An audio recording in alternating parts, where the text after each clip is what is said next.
Quand on est la région hôte des premiers parcs éoliens en mer, il faut être à la hauteur. En Pays de la Loire, les acteurs de la filière ont lancé le West Atlantic Marine Energy Center, un partenariat académique, industriel et territorial pour gagner en leadership en matière d'énergie marine renouvelable. Le démarrage du premier parc éolien offshore est prévu pour 2018 à Saint-Nazaire. Des milliers d'emplois sont à la clé. Les acteurs veulent être au rendez-vous. La création de cet institut, WIMEC, répond à l'objectif de créer un centre de compétences multiples qui va fédérer à la fois les acteurs de la recherche, de la formation, mais aussi du transfert de technologies pour construire ensemble les solutions technologiques de demain dans le domaine des énergies marines renouvelables. Une offre unique de formation, de recherche, d'innovation pour des entreprises qui sont déjà ici et puis pour des entreprises françaises ou internationales qui choisiront de s'implanter parce qu'elles auront cet écosystème capable de les accompagner sur l'ensemble de leurs besoins. Dans les étapes annoncées pour Saint-Nazaire, 2016 sera l'année de la fabrication et la construction du parc en mer.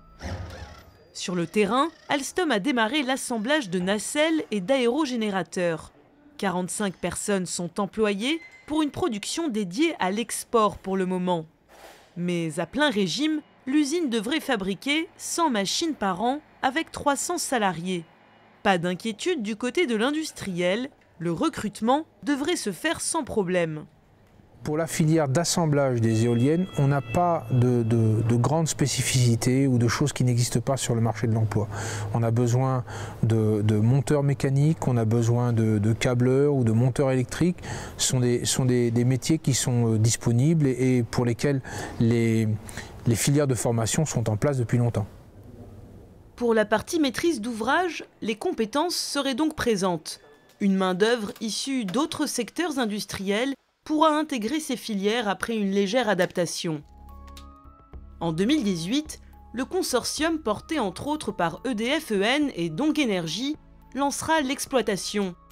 Intervention sous-marine, surveillance des câbles immergés.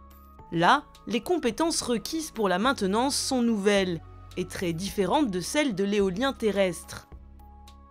Selon une étude sur l'émergence de la filière, il n'existe pas de formation exclusivement dédiée aux EMR en France. Il faudra adapter les diplômes, mais aussi faire appel à des gens issus des métiers de la mer. On a des compétences qui existent pour le milieu marin, l'oil and gas, l'extraction minière sous-marine, etc.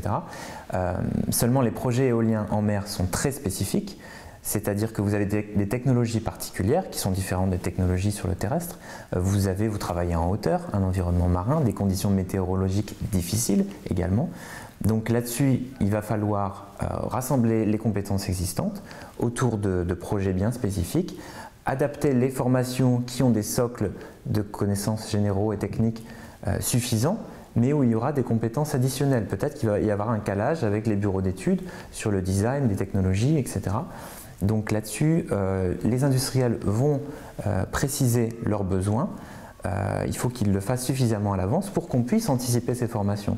C'est peut-être ça le point sur lequel il faut assister, puisque pour l'instant, on ne connaît pas intégralement tous les besoins. Les industriels, eux, semblent confiants. Ils privilégient des formations en interne pour l'adaptation aux spécificités des machines. Mais ils devront également communiquer sur leurs besoins, au risque de se retrouver avec des métiers en forte tension et d'avoir recours à une main-d'œuvre étrangère déjà expérimentée.